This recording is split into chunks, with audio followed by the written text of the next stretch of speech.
नमस्कार। मैं Atul Upadhyay 24 Moon Times News में आपका स्वागत है। देश को बर्बाद कर डालते राहुल गांधी, वो तो आखिरी मौके पर मोदी और योगी ने समझ ली थी चाल, पूरे देश के सामने कर दिया था बेनकाब। तभी बच गया हिंदुस्तान, नहीं तो राहुल गांधी पाई पाई का मोहताज बना देते।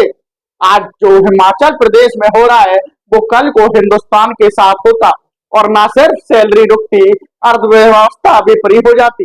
पाई पाई के लिए हिंदुस्तान की करोड़ों की जनता तरस जाती। अरे इसीलिए तो कहा जाता है मोदी क्यों जरूरी है देश के लिए। अरे इसलिए तो कहा जाता है कि सिर्फ बतासे बांटने से काम नहीं चलता जनाब। असल मायने में आपको नीति आनी चाहिए। असल मायने में देश को चलाने का तजुर्बा होना चाहिए। मोदी ऐसे ही यहाँ तक नहीं पहुंचे। 15 साल तक गुजरात के मुख्यमंत्री की कमान संभाली। जमीन में रहकर वो बंदा दिन रात जुटा था। उसके बाद देश की गद्दी संभाली, तब भी वो दिन रात जुटा रहता है। लेकिन दूसरी तरफ राहुल गांधी, जिन्हें सियासत का एबीसीडी तक नहीं पता है, और वह देश के प्रधानमंत्री की लड़ाई लड़ने चले थे। अरे राहुल गांधी, जो ऐलान आपने हिमाचल में किया था, जो वादा आपने हिमाचल की जनता से किया था, वो पूरा 1 साल तो कर दिया, लेकिन अब क्या? अब तो आपकी सरकार के पास सैलरी देने के तक के पैसे नहीं बचे। अब तो आपके मुख्यमंत्री खुद कंगाल हो चुके हैं। अब तो आपके मंत्री भी कह रहे हैं राहुल गांधी की गलती का भुगतान आज हिमाचल प्रदेश कर रहा है। जरा सोचिए, अगर गलती से ये हर महीने 8500 रुपए यानी 8500 देने का वादा, फ्री में गैस सिलेंडर देने का वादा, कर्ज माफी का वादा, अगर राहुल गांधी इसी वादे के सहारे हिंदुस्तान की सत्ता के शिखर पर पहुंचते तो देश का क्या होता? कितने दिन चलती फ्रीखोरी वाली सियासत, कितने दिन बांटते ये राहुल गांधी आप रेवड़ी।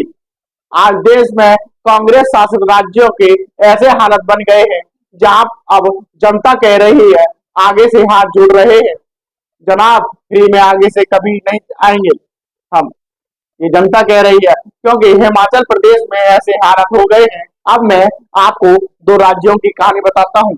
एक तरफ हिमाचल प्रदेश है, दूसरी तरफ उत्तर प्रदेश है। एक तरफ योगी आदित्यनाथ भ्रष्ट अधिकारी कर्मचारियों की सैलरी रोक रहे हैं, तो दूसरी तरफ एक मुख्यमंत्री इस वजह से सैलरी रोक रहा है क्योंकि उनके पास देने के लिए पैसे ही नहीं है। दोस्तों, क्या आपको भी लगता है राहुल गांधी की वजह से ही आज हिमाचल में ऐसा हो रहा है? क्या आप भी मानते हैं आज जो हिमाचल प्रदेश में हालत हुए हैं उनके पीछे राहुल गांधी और कांग्रेस पार्टी का सीधे तौर पर हाथ है? क्या आप भी मानते हैं मुख्यमंत्री हो तो योगी आदित्यनाथ जैसा होना चाहिए, वो डंके की चोट पर फैसला लेता हो, और जिसके लिए फ्री वाली पॉलिटिक्स नहीं जनाब, बल्कि ठोस रणनीति ही सब कुछ है। खैर, मैं अब आपको बताता हूँ कि आखिर हिमाचल प्रदेश में कैसे वहां की सरकार ने बेड़ा गर्क कर दिया। हिमाचल प्रदेश में इस वक्त संकट इतना गहरा हो गया है कि वहां की सरकार के पास लोगों को सैलरी देने तक के पैसे नहीं है। यहाँ तक कि मुख्यमंत्री, उनके मंत्री भी 2 महीने तक फ्री में काम करने वाले हैं, यानी कि सैलरी नहीं लेने वाले। इसके बाद उन्हें सैलरी दी जाएगी। और हिमाचल प्रदेश के इतिहास में ऐसा पहली बार हुआ है जब 1 तारीख को सैलरी नहीं आई जनाब। अभी तक हिमाचल प्रदेश के सरकारी कर्मचारी, अधिकारियों की किसी की भी सैलरी नहीं आई है। दूसरी तरफ योगी आदित्यनाथ ने हर किसी के खाते में पैसे डाल दिए।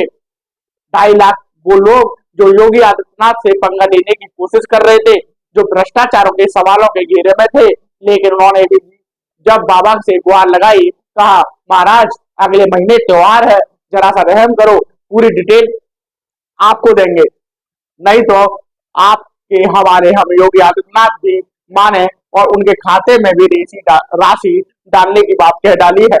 लेकिन अब आपको बताते हैं कि हिमाचल प्रदेश में ऐसा क्यों हो रहा है और किस वजह से यह हालत उत्पन्न हुई है। दरअसल हिमाचल प्रदेश में सरकार बनाने के लिए राहुल गांधी ने बड़े बड़े वादे कर डाले थे। हिमाचल प्रदेश में बीजेपी को सत्ता से बेदखल करने के लिए राहुल गांधी ने मुफ्त बिजली, कर्ज माफी और ना जाने क्या क्या ऐलान कर डाला था। लोगों को लगा कि कोई मसीहा आ गया है, जैसे बिहार में ऐलान किया था 8500 रुपए देने का हर महीने, लेकिन दिया नहीं दिया। लोगों को लगा कि शायद अब हिमाचल की तस्वीर, तकदीर बदल डालेगी, लेकिन ज्यादा वक्त नहीं हुआ जनाब। और हिमाचल की जनता समझ गई है कि ऐसी सरकार होने से तो बेहतर है कि यहाँ किसी की सरकार ही ना हो। हिमाचल प्रदेश में मुफ्त की योजनाएं इस वक्त हावी हो गई है। 350 यूनिट मुफ्त बिजली, जिसमें लगभग 18,000 करोड़ के बोझ का अनुमान राज्य की सरकार पर है। महिला को 1,500 रुपए हर महीने देने का वादा भी सरकार के लिए सिरदर्द बन गया है और इसका भी अच्छा खासा बोझ पड़ रहा है। ओवरड्राफ्ट लिमिट में कभी रेवेन्यू डेफिसिट ग्राउंड भी कम हो गई है, यानी सरकार से मिलने वाली मदद लोन की लिमिट भी सरकार अधिकतर इस्तेमाल कर चुकी है। जीएसटी इम्बर्समेंट भी बंद हो चुका है। वाटर सेंस को कोर्ट असंवैधानिक बता चुका है। इससे भी करीब 4,000 करोड़ की आमदनी बंद हो गई है। तो वहीं आपदा भी इसके पीछे की एक वजह है। लेकिन अब राज्य सरकार करेगी क्या? सुको इस्तीफा देंगे क्या? हिमाचल प्रदेश के में राष्ट्रपति शासन लगेगा? आगे सरकार के पास ऐसे कौन सा विकल्प है जिसके चलते वह लोगों की सैलरी कब तक और कैसे दे पाएगी? यह भी समझ लीजिए। राज्य सरकार के पास सैलरी देने का पहला विकल्प है लोन लिमिट का पूरा इस्तेमाल करना। लेकिन अगर ऐसा सरकार करती है तो इमरजेंसी के समय सरकार के पास राशि नहीं बचेगी। इस वजह से इस विकल्प को सरकार नहीं देखेगी। दूसरा विकल्प यह है कि ओवरड्राफ्ट अकाउंट से पैसे दिए जाए, लेकिन इतने पैसे है ही नहीं कि हर किसी को सैलरी निपटा दी जाए। तीसरा विकल्प यह है कि 5 सितंबर तक केंद्र से मिलने वाला रेवेन्यू डेफिसिट ग्रांट, जो कि 6,000 करोड़ से ज्यादा है, तो सरकार इसमें से सैलरी दे सकती है। यानी कि इस समय हिमाचल की सरकार के सामने तीसरा विकल्प ही सबसे ठोस और मजबूत विकल्प है। हालांकि सूको इस बात का ऐलान कर चुके हैं कि 2 महीने तक न सीएम साहब सैलरी लेंगे और ना ही उनके मंत्री सैलरी लेने वाले हैं। हिमाचल प्रदेश में हर 5 साल में सत्ता बदलने का ट्रेंड रहा है और यही सिलसिला इस बार भी देखने को मिला। हिमाचल प्रदेश में पेट्रोल के दाम कम करने से लेकर पेंशन जैसे वादे और उसके साथ ही जाते तो हिंदुस्तान का क्या हाल होता?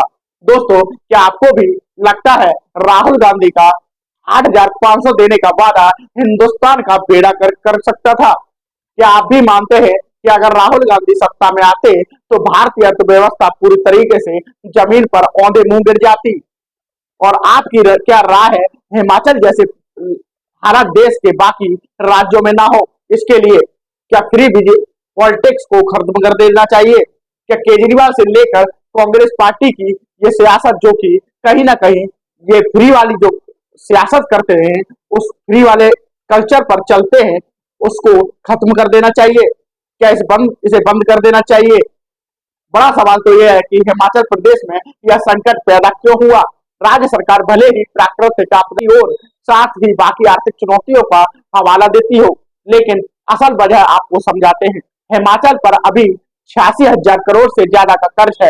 प्रति नागरिक औसत का कर्ज 1,19,000 है। यानी कि हिमाचल प्रदेश में इस वक्त अगर कोई 10,000 रुपए भी कमा रहा है ना, तो उस पर भी 1,19,000 का कर्ज डाल दिया गया है। औसतन इस तरीके का कर्ज निकल कर सामने आया है, जो कि अरुणाचल प्रदेश के बाद देश में सबसे ज्यादा है। सरकार के बजट का ज्यादातर हिस्सा सैलरी, पेंशन और कर्ज अदायगी पर खर्च हो जाता है। यानी कि 58,444 करोड़ में 42,000 करोड़ से ज्यादा इसी उम्मीद में खर्च होते हैं सरकार पर। कर्मचारियों, पेंशन भोगियों का 1,000 करोड़ से ज्यादा का बकाया है।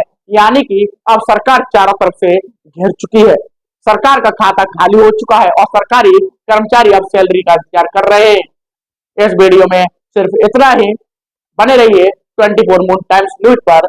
जय श्री राम।